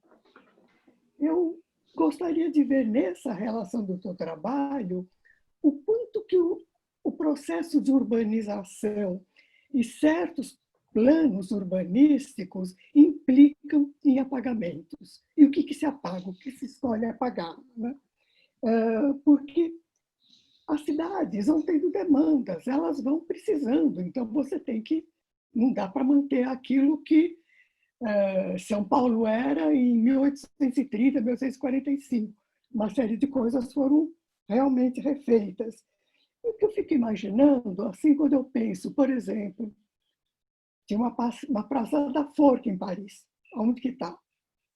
E teve enforcamentos em Paris até 1947. Tinha ainda a pena de morte. Tá? Eu, uma vez, procurei em Londres o Temple, que eu sempre via nos textos do século XIX, Elephant Temple, e eu fui atrás. E o que eu descobri depois, num domingo, correndo, andando pela aquela região lá do centro antigo de Londres, que o lugar onde tinha o antigo templo, que era dos templários, virou um condomínio de luxo. E em cima do que era o templo, que provavelmente arrasaram, tem uma capela, não sei se é luterana ou se é anglicana, tem uma capela lá em cima. Então, quer dizer, também essa memória se apagou. Eu acho que isso é alguma coisa. A Sara, assim, eu estava pensando, a Sara falou exatamente o que eu estava pensando, quanto que se apaga, né? Por exemplo, minha avó foi das primeiras moradoras da Vila Buarque. O que sobrou da Vila Buarque? Eu mudei em 67 para Vila Nova Conceição. Era um bairro de chacareiros portugueses. O que tem de memória de chacareiros portugueses na Vila Nova Conceição? Eu fui expulsa do bairro, porque era a construção de um prédio atrás do outro e uma pressão para que a gente vendesse a casa, porque era casa geminada com outras e que eles queriam construir prédios de alto luxo, que é o que mais ou menos virou o bairro, né? Então, eu fico pensando um pouco nessa relação de o que se mantém, o que se apaga, por que se apaga, né? Eu falo assim, olha, a gente fala o bairro do japonês ou o bairro do... Né, virou o bairro japonês ou Bexiga, como... porque tem as cantinas italianas. Será que tem? Tem muito negro também lá. Não é só italiano, mas virou o bairro italianos. Então, eu não sei, eu fico imaginando como é que se constrói esse tipo de coisa e o quanto que a relação entre urbanização, que é uma coisa importante, não tem só a ver com urbanismo, mas urbanização e urbanismo teriam a ver com essas escolhas de apagamento, né? Quer dizer, eu acho que é importante para vocês, como historiadores arquitetos, pensarem no que se apaga, porque eu acho que faz parte da própria profissão de vocês, esse apagamento. Quer dizer, as Águas Espraiadas não era muito bonito? Tinha favela lá perto. E virou o quê? Avenida Roberto Marinho. Eu acho um horror, eu ainda chamo Águas Espraiadas. Tá? Eu acho que são coisas desse tipo, gente. Tem muita coisa desse tipo que precisa ser pensada. Eu acho que a questão do negro ela é muito forte, porque ela toca uma ferida muito grande nossa. Exatamente. Tá? E isso aí me levaria a falar muita coisa, né? E eu vou parar, porque eu acho que o grande problema está não só na escravidão, porque a escravidão existiu de várias maneiras, desde a antiguidade, mas está exatamente de ter sido uma escravidão africana. A partir daí, eu acho que a gente teria que realmente fazer toda uma conversa muito longa, que não daria. Mas acho que se você tiver paciência de ler A Democracia na América, do Tocqueville, no capítulo que ele fala sobre a escravidão nos Estados Unidos, ele vai deixar uma coisa muito clara, dizendo que a escravidão antiga, quando as pessoas, era por causa de guerra, etc., que você escravizava. Quando, a partir de uma certa situação, eles se tornavam livres, eram todos iguais. E ele dizia, aqui, nunca nos Estados Unidos será iguais, porque pela lei você pode acabar com a escravidão e fazer com que todos sejam cidadãos, mas você não apaga a cor da pele. Isso. E aí é uma marca muito forte. Exatamente. Eu não sei, eu acho que tem muita coisa aí no teu trabalho que era muita vontade de conversar. É uma pena porque a live do Adalberto vai começar daqui a 5 minutos e eu vou precisar ver, tá bom? Mas a gente fica um ponto para a gente conversar, tá, Ana? Muito bom. Muito obrigada pela apresentação. Eu que agradeço, Estela. Adorei as tuas intervenções. Rodrigo, posso responder? Assim, eu já Pode, agora é contigo. Então, muito obrigada. Nossa, muito obrigada a todo mundo pelas questões que são muito... Me permitem falar de várias coisas. A primeira coisa que eu quero te falar, Estela, se você permanecer uns 2 minutinhos, é a questão da... Exatamente, a questão... o problema da escravidão africana no mundo, né, que começa com os ingleses, e que se espalha, né, em muitos pedaços do mundo, é que ela é uma escravidão associada a um fenótipo, né? E isso vai gerar, nos países que contraíram a escravidão africana, um problema que a sociologia trata de um problema de racialização da sociedade. Então, a sociedade vai, a partir, né, do problema da escravidão africana, ela vai se organizar em função de uma hierarquia racial. E esse é o problema do racismo. Esse é o problema que o racismo traz para uma sociedade que agora, a partir do fim da escravidão, por exemplo, ela vai ter que permanentemente repensar as condições dessa racialização. E é isso que está acontecendo hoje, né, na discussão que está colocada, né, no debate público, na esfera pública, a respeito da condição racista da nossa sociedade brasileira. Então, é ultra pertinente pensar escravidão a partir da escravidão de africanos, a partir da intervenção colonial inglesa, depois do século, sobretudo a partir do século XVII, que se estendeu por mais 2 séculos e que configura esse território globalmente racializado que a gente pode pensar em termos contemporâneos. Sobre o apagamento, Estela, é interessantíssimo, a tua fala me traz uma série de coisas à memória, mas, por exemplo, quando eu estava na FAO e eu tinha aula sobre Prestes Maia, né? Prestes Maia é um capítulo muito importante do nosso curso de História da Urbanização na FAO, USP, evidentemente. Só que eu tinha o meu avô, que era um defensor do Prestes Maia dentro da família. Então, era era uma coisa muito interessante, porque o Prestes Maia, na visão do meu avô, era aquele prefeito que permitiu o progresso da cidade. Então, essa ideia do urbanismo associada ao progresso e a processo de urbanização associado ao desenvolvimento, ela é inerente ao processo de urbanização. O povo quer o progresso, né? Então, quando a gente estuda, por exemplo, as letras do Geraldo Filme, dizendo como aquele grupo de sambistas vai ser expulso daquele lugar, né? Por exemplo, no Largo da Banana, eles vão ser expulsos dali porque vai vir a construção de um viaduto. Os próprios sambistas, eles estão sedentos de progresso, eles querem progresso, eles querem que venha o viaduto, né? Mas aí o que acontece é que eles vão querer também se beneficiar desse progresso, né? À medida que o progresso acontece, eles vão sendo expulsos, né? Eles não lhes é permitido se beneficiar desse progresso. Então, o que a cidade apaga?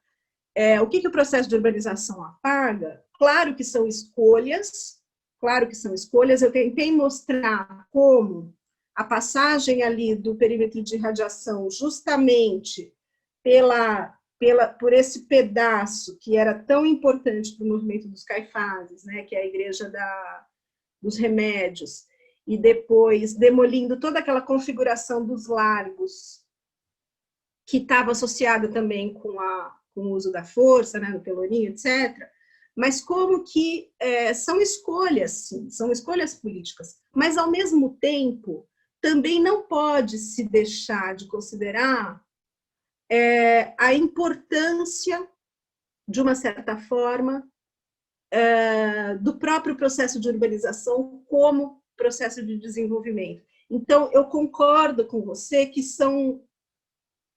é uma linha tênue, e eu acho que, eu não diria que nem que é uma linha divisória, é alguma coisa que é inerente ao processo, o apagamento é inerente ao processo, e o desenvolvimento também é inerente. Então, isso torna muito mais difícil a interpretação do processo de urbanização. E eu sempre tive essa questão comigo, por causa desse meu avô, que era um fã do Prestes Maia. Quando as pessoas falam do Prestes Maia, eu falo assim, não, mas espera aí, Prestes Maia, peraí, vamos considerar também que sem ele nada disso era possível. Eu sempre tenho essa questão. Então, eu acho muito importante pensar nessas dimensões. E aí você fala também da arqueologia, né?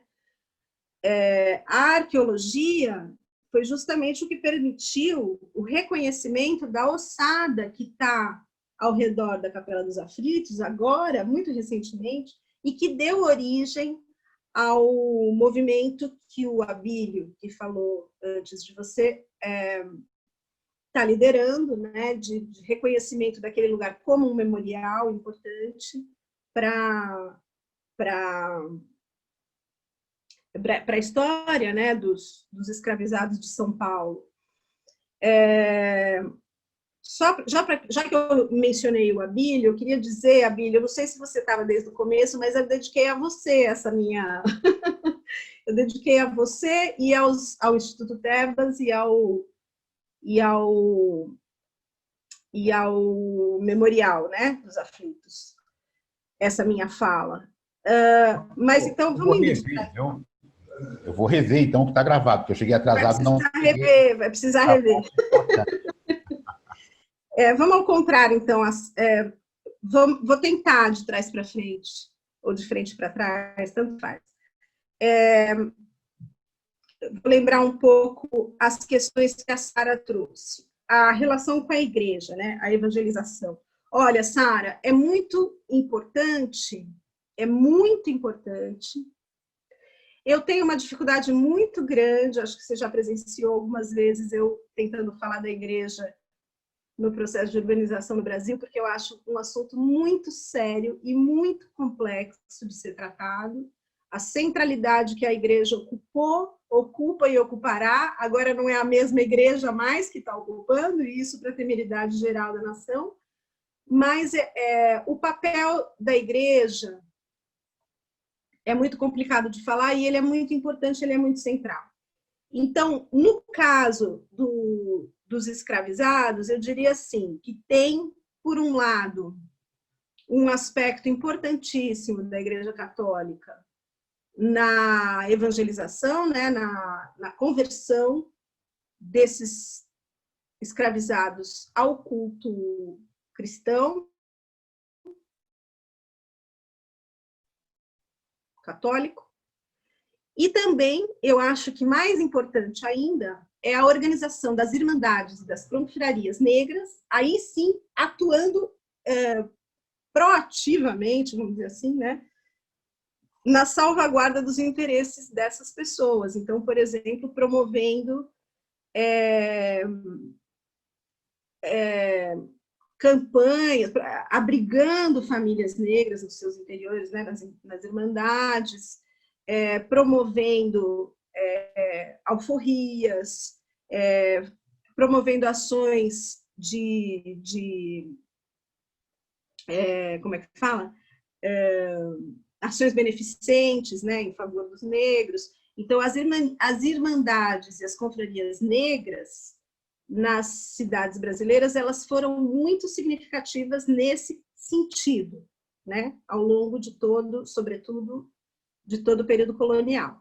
Agora, eu tenho cá para mim que uma parte desses negros evangelizados, desses negros catequizados, manteve, de alguma maneira, a sua religiosidade original. Então, eu acho que é preciso considerar a religiosidade negra como uma religiosidade sincrética desde o início, porque é à medida que você se converte ao catolicismo que você vai ter mais chance de ser bem aceito naquela sociedade. Mas, por outro lado, nada impede de você manter ocultamente o seu culto de origem. E que eu acho que é o que aconteceu e que eu acho que é o que acontece na Capela dos Aflitos.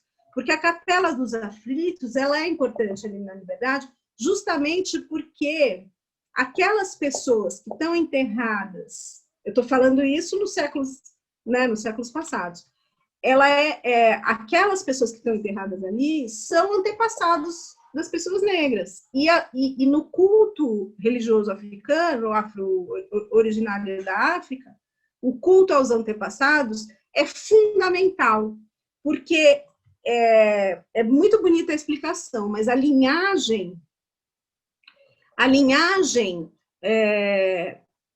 que deriva dos antepassados, ela se origina diretamente de uma filiação ligada a uma deidade, a um deus. Então, são os filhos de Oxum, são os filhos de Ossain, são os filhos de Oxalá. E como é que você chega à deidade? Você chega à deidade justamente pelo culto aos seus próprios antepassados, fazendo parte dessa linhagem. Então, eu acho que é inerente à cultura afro-brasileira e teria que ver como é que esses sincretismos acontecem.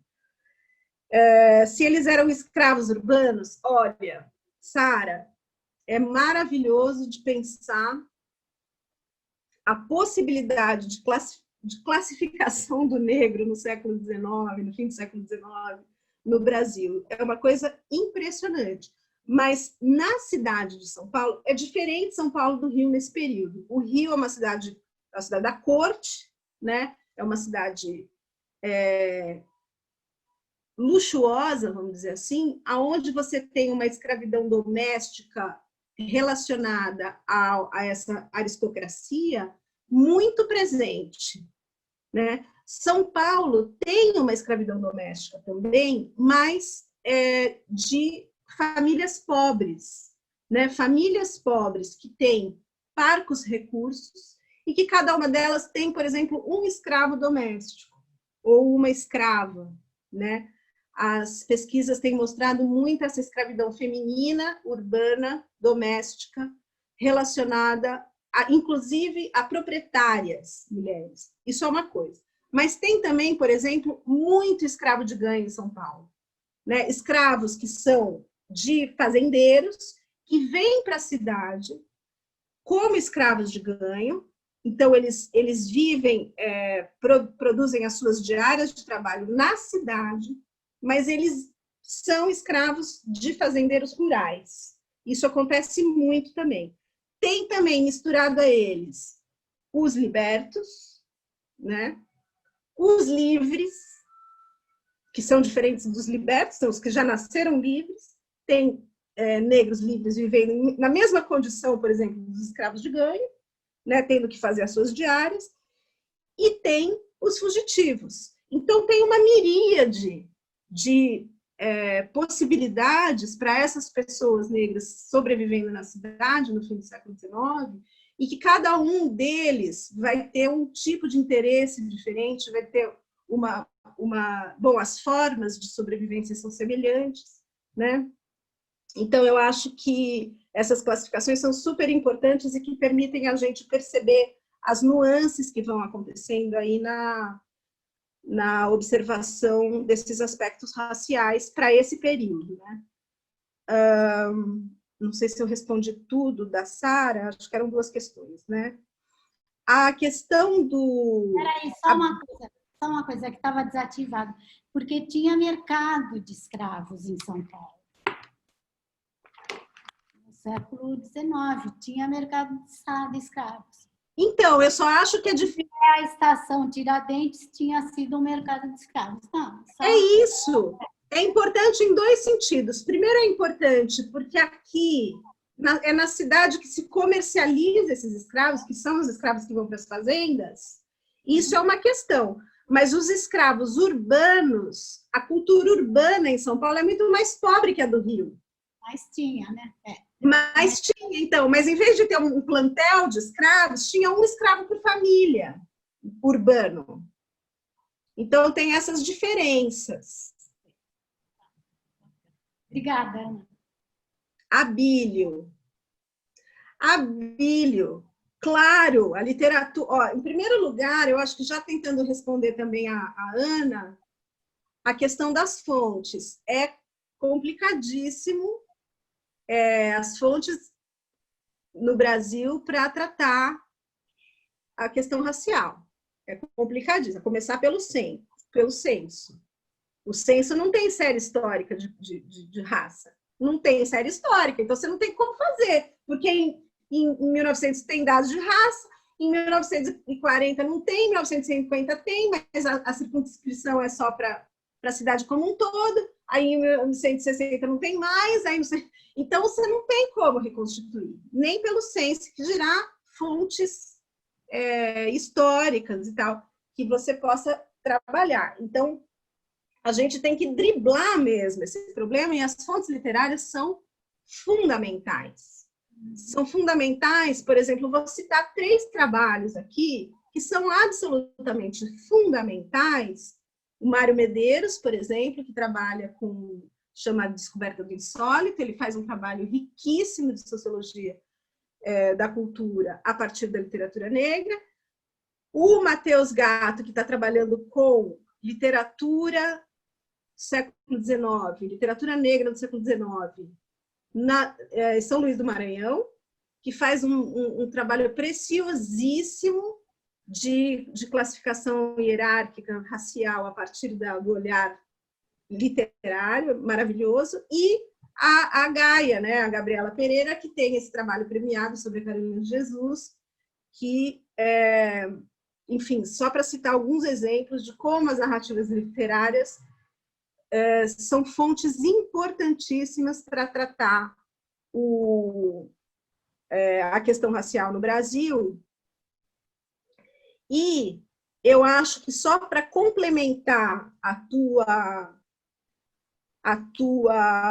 questão, e já tratando do problema que a Ana Fernandes localizou, do nome, né, liberdade, eu acho assim, Abílio e Ana, existe a história oficial da atribuição daquele nome, por exemplo, né, daquele nome a um determinado local, que deve ser recuperado e deve estar presente. E existe a apropriação política que se faz desse nome. Então, nessa possibilidade do romance ter muito mais visibilidade do que o dado oficial, do romance ter muito mais influência do que o dado oficial, né? Na história do Tebas, por exemplo, ou na história que se faz do nome da Liberdade, né? Do bairro da Liberdade. O que acontece ali é que, por exemplo, o Largo da Liberdade, esse nome está atribuído desde a primeira metade do século XIX. Então, ele não é uma referência ao processo que levou à emancipação da abolição. a abolição da escravidão. Agora, com esse que é isso que o Abílio está reivindicando aí, né? Com esse mito, né, do enforcamento daquele negro que chamava Chaguinha e que gerou um movimento popular que não era para enforcar ele, porque parece que a corda como é que é? Não esticou, então ele não podia ser enforcado, aí não foi enforcado. A regra era essa, né? Se não esticasse a corda, ele estava livre. E aí ele foi libertado daquela pena de enforcamento, e aquilo trouxe uma convulsão popular. Sim, trouxe uma convulsão popular, e houve, então, nesse momento, uma apropriação política do nome, e que hoje o movimento negro se apropria novamente. Então, como esses sentidos também vão se alterando, né, ao longo com a passagem da história, né?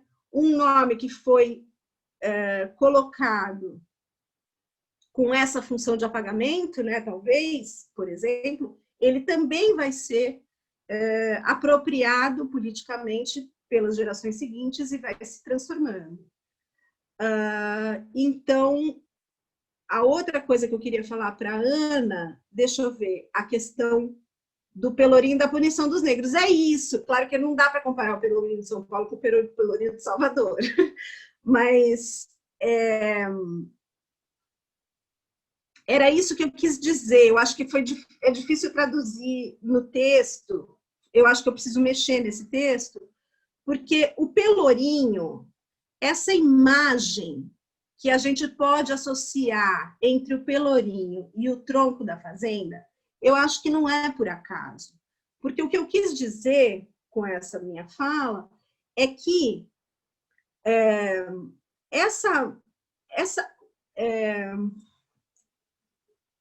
o Pelourinho, a necessidade de existir um Pelourinho como o marco de fundação de uma cidade na América Portuguesa colonial, ela nos leva a refletir sobre a necessidade de implementar a ordem desse Estado português. Agora, implementar a ordem do Estado português no regime escravocrata é justamente criar meios para manter essa escravidão, para manter a vigência da escravidão. Então, o Pelourinho, ele passa a ser a representação justamente da punição de quem? Das pessoas que são escravizadas. Quem que vai ser a pessoa que vai ser punida em praça pública? Essa é a imagem do Pelourinho. Por isso que é importante a gente fazer essas associações, né? Associar, por exemplo, a imagem do Pelourinho à imagem do tronco. É isso mesmo que você trouxe, Ana. É justamente a ação da polícia atual, né? A ação do Estado no uso da força, que é representada pela polícia, e que tem uma vítima predileta, né? Uma vítima escolhida, que são as pessoas negras. Então, é justamente desse tema que eu estou falando. Eu acho que eu tenho que explicitar mais que essa é a questão que eu quero tratar.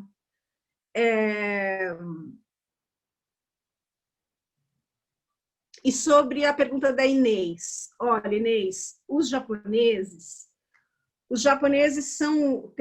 tiveram várias ondas migratórias para o Brasil, né?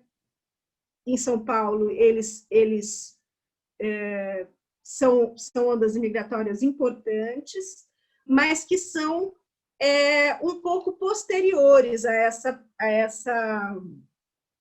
esse incentivo da vinda de imigrantes no final do século XIX. Né? Os japoneses começam a vir para o Brasil na década de 40. E aí, é certo que eles vão se instalar ali no bairro da Liberdade, com muita importância, com muita concentração, os que ficam em São Paulo, né, na cidade, e alguns vão para as periferias também, porque eles vão trabalhar com cultivo hortifruti-granjeiro, né, nos bairros mais distantes do centro. Agora, a iniciativa de decorar o bairro da Liberdade, se você for lá no bairro da Liberdade hoje, você vai ver aquelas lanternas vermelhas, né, ao longo da Galvão Bueno ali, que é a rua onde fica o principal comércio oriental do bairro.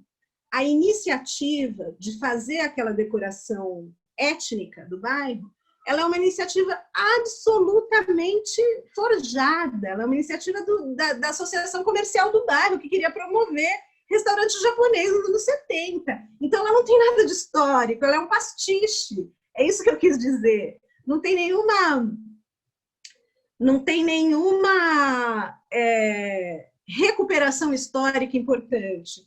Então, eu não quis tratar da disputa da representação étnica do bairro, porque justamente eu acho que essa disputa ela está camuflando questões que precisam ser discutidas. Sim, a história do Haiti, ela não só é uma história emblemática para a América como um todo, sobretudo para os Estados Unidos, é uma história muito importante que a luta pela... Vocês estão escrevendo aqui do Haiti, eu não sei porquê, mas eu vou falar sobre isso. Pois é, a Sara e a Ana poderiam entrar aqui no debate, tá ótimo aqui no chat. Eu não estou acompanhando totalmente, mas a abolição do Haiti, ela gerou toda uma série de... Não, tá ótimo, Ana, não é para pedir desculpa, é para falar. Ela gerou toda uma série de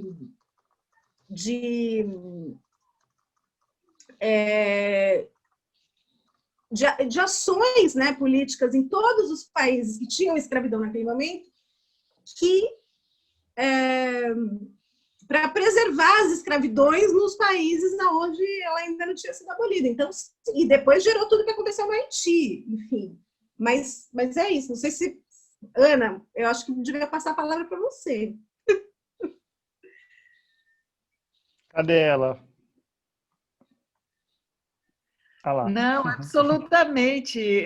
Tá ótimo, Ana. Continua aí na discussão, porque está sendo super interessante. Acho que tem muito mais gente querendo falar. A única coisa do Haiti é que, assim, estudando a história do Brasil na Bahia, a gente vê assim com muita clareza a influência da Revolução Haitiana. Assim, é impressionante como isso se percebe entrando através do porto. O porto é o grande canal de comunicação, né, daquele momento. Uhum. Então, assim, isso vai trazer uma esteira de lutas libertárias, onde o Haiti, por ser uma república negra na América Latina, é república, né? Então, assim, que é o que faz confluir a questão republicana com a questão abolicionista.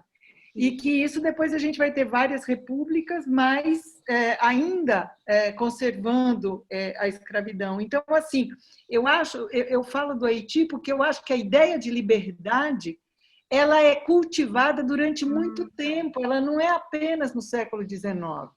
Porque, veja, quem vive sob opressão, cultiva o ideal de liberdade quase que assim, de uma forma impositiva, porque é impossível viver com tamanha opressão, porque a escravidão é um nível de opressão assim absoluto, né? Uhum. Então, o que eu queria dizer é que a ideia de liberdade é uma ideia que está colocada, né? Então, por isso que eu acho que eu não sei, não conheço muito as revoltas escravas em São Paulo, ou rebeliões, ou motins, né? Mas eu imagino que elas tenham acontecido, né? Mesmo que numa outra escala, ou que talvez não tenha sido registrado também, né?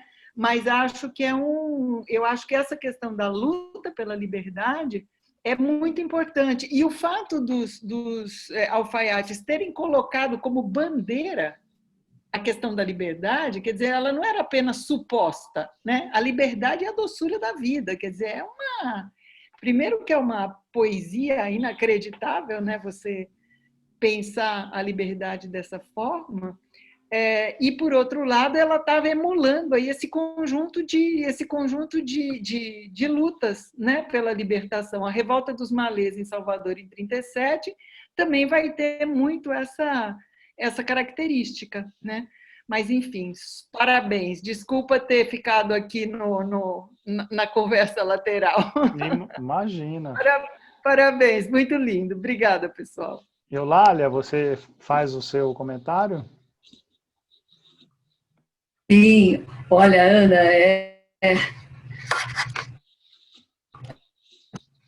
aprendi muito com o teu trabalho hoje. Eu sou paulistana e tudo mais, mas fiquei daqui procurando as imagens da capela, entrei no site da Arquidiocese de São Paulo, e como ela está exprimida, né? E tem lá as lamparinas japonesas na frente dela. Mas o que eu queria, assim, dialogar mesmo é uma questão que me veio da toponímia, né? Que eu acho que no teu trabalho é super importante, e eu vejo como até no teu diálogo com quem, né, com os colegas que perguntaram, como você volta nessa questão de que liberdade é algo do começo do século XIX.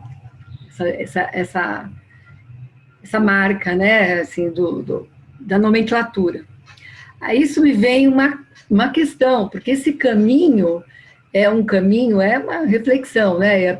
É uma liberdade da independência, como você mesma colocou no começo, né? E para fora de todos os quadros da independência ou morte e tudo mais, esse caminho de subida de Santos para a Casa da Marquesa, esse é o caminho, né? Provavelmente. Né, esse caminho do Pedro, né, com a Marquesa de Santos, a Domitila. Então, isso me veio muito à cabeça, porque vamos dizer, como se fosse uma homenagem, né, uma homenagem meio quebrada de chamar de liberdade um lugar que talvez o Pedro passasse, né? Então, para a gente, já que tudo é indício, né, a gente vai atrás de indícios, porque é por ali, certo? Essa penetração do Ipiranga, do córrego, né? Que entra por ali. Tá? Então, e você falou do Tamanduateí, o Ipiranga que deságua lá. Então, eu acho que é uma questão interessante, né? E eu vou falar mais um comentário que você está dizendo, essa construção ideológica, né? Em relação à comunidade japonesa.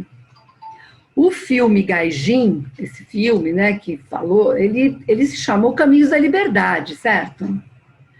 Então, como o Abílio, que é muito prazer, Abílio, né, muito bom te ouvir, colocou a questão da literatura, o cinema também, né?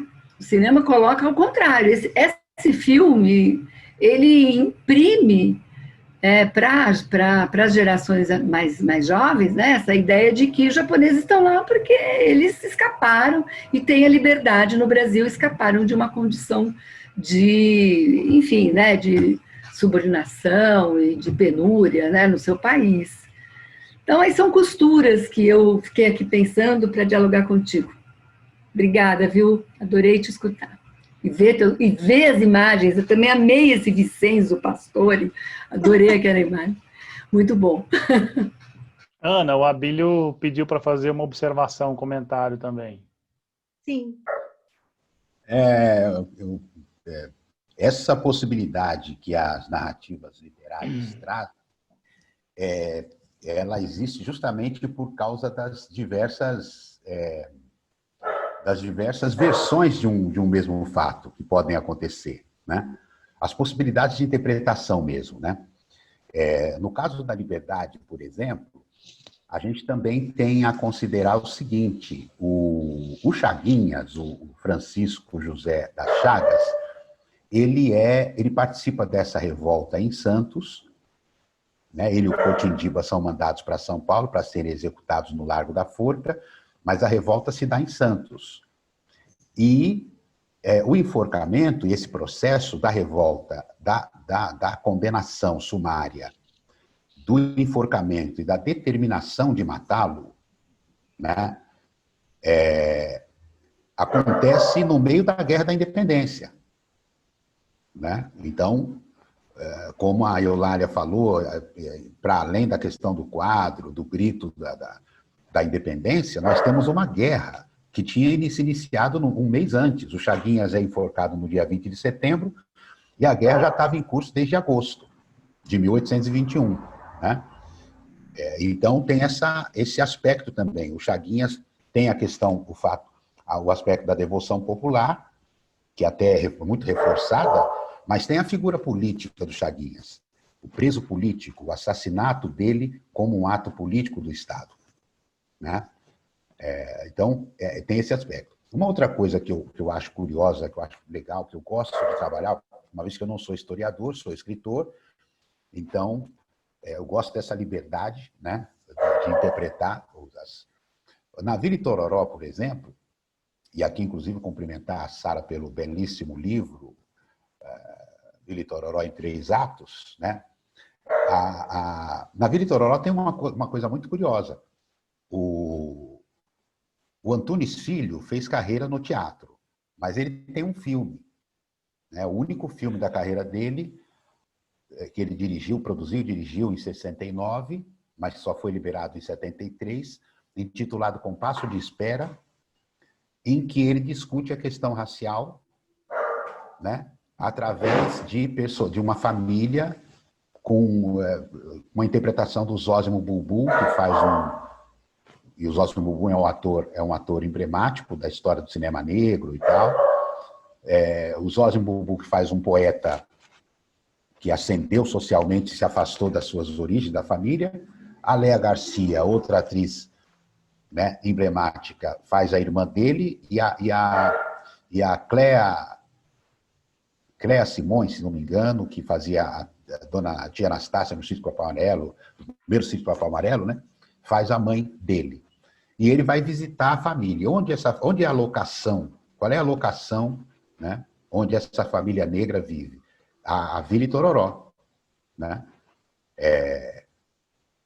Então, quando o Antunes Filho resolve discutir, em plena ditadura militar, resolve discutir o racismo por meio de um filme, e escolhe a Vila Itororó para ser locação da residência dessa família, né? Essas possibilidades que a criação, né, que a ficção, que a dramaturgia, a literatura oferecem para a gente entender. Tempos depois, a Vila Itororó vai ser exatamente objeto de uma eliminação da sua vocação como moradia, né? Ela foi construída para ser moradia, teve toda a sua história como um local de moradia e vai ser transformada num local de fruição cultural, né? E os moradores vão ter que sair dali, né?